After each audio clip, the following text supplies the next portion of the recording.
Earlier today, Chris Quarantino, Chris Lutz, as he's formerly known as, and I guess currently known as on Twitter, he started a Twitter account this week, and he's been going directly after Harvey Weinstein and Jason Blum and those who were behind the new Amityville movie. So he's not holding back.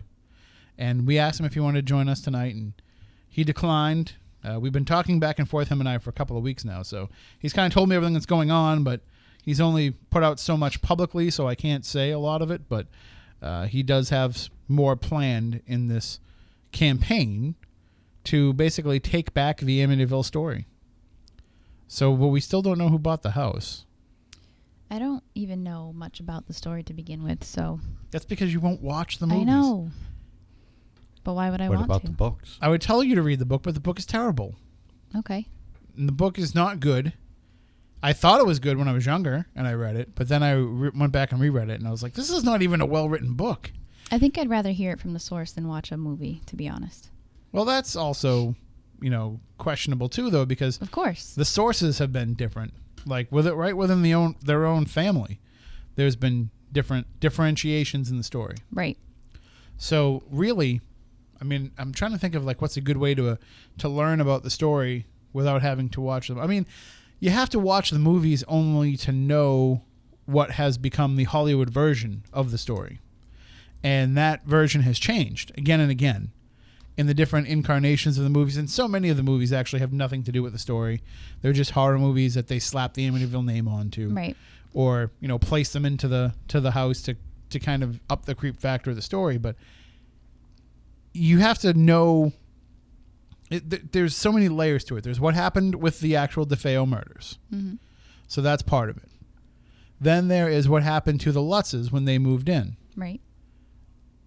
And out of that, you have to branch that off into what does Chris say? What does Danny say? What did George say? Mm-hmm. What did Jay Anson write in the book? What did other people associated with the Lutzes come out and say?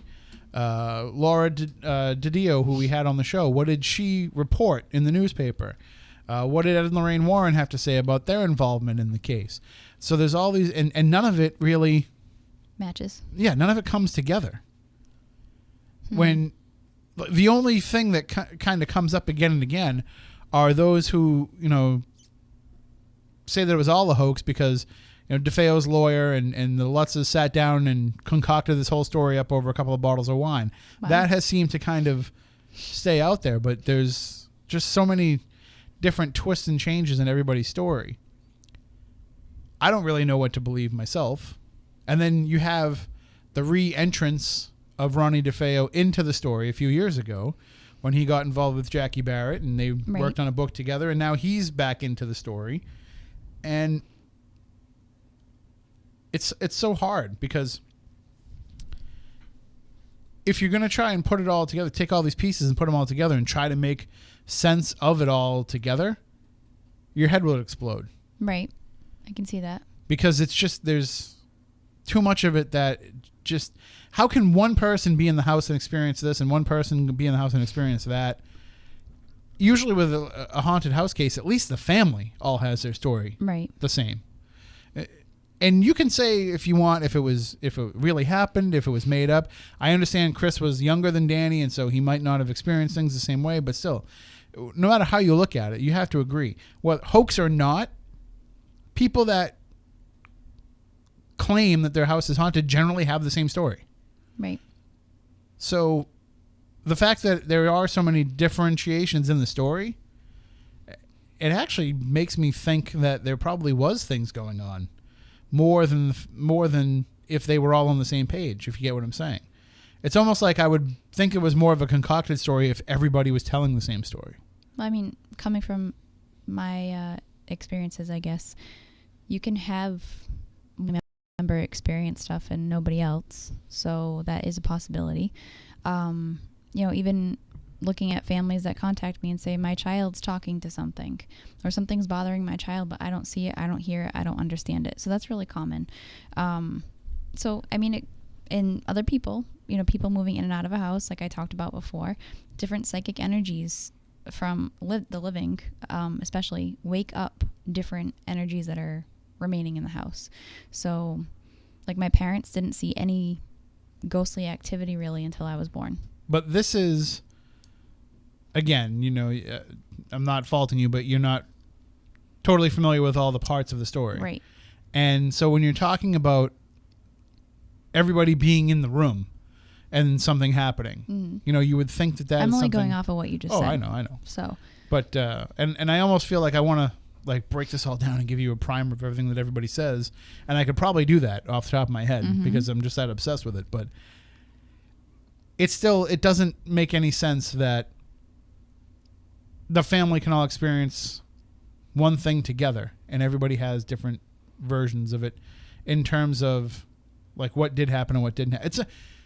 It's almost like the critics have said they've picked and chosen what parts of the legend that they actually want to incorporate into their own version of the story. If you get what I'm saying. So it's almost like there was one thing that I know that the person who made the film with Danny Lutz, My Amityville Horror, I'm blanking on his name. We had him on the show, Eric Walter.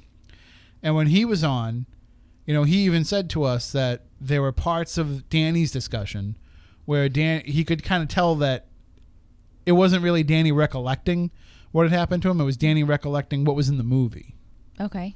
So he was like, it was almost like his memories had merged with the fictionalized version Which can of it. happen. And he didn't know what to believe and what not to believe. And that's kind of the issue with it, is that, these kids were young. Of course. So they don't really have full recollection of what was going on. But even hearing like certain parts of it or people that were involved in it, different things like that, makes me question as to whether or not there is any authenticity to really back up the story. I think something happened. Okay. And I think something happened that had a lasting impact because, I become friendly with Chris, right. So I don't want to like say, but like, I'm not trying to say this in a mean way, but it messed them up. It messed up the whole family. Whatever went on there messed up the whole family. Right. And it goes beyond just having the spotlight thrust on them messed up the family. Because you can look at it and say, well, that's why they're all messed up. That will add to it, absolutely. Yeah, because, they became this national sensation. But I think whatever is there, it had way more of a lasting impact on them because it's affected who they are as people today. Well, obviously, to see how upset that Chris gets over the entire thing shows that there is something there. Because if nothing happened, and say if it was, them looking for fame, if nothing happened as a result of them putting it out there and then nothing continued to happen, you wouldn't continue to fight because there'd be nothing to fight over. If it was a made up story, it all would have been lost and then it wouldn't be there'd be no point into it anymore. So if something happened and he's getting this fired up over, somebody portraying something the wrong way or, somebody retelling the story, then obviously he's trying to defend something. Oh, hey, did you know that you can follow Spooky South Coast across all types of social media? All you have to do is follow us on Twitter, Facebook, and Instagram.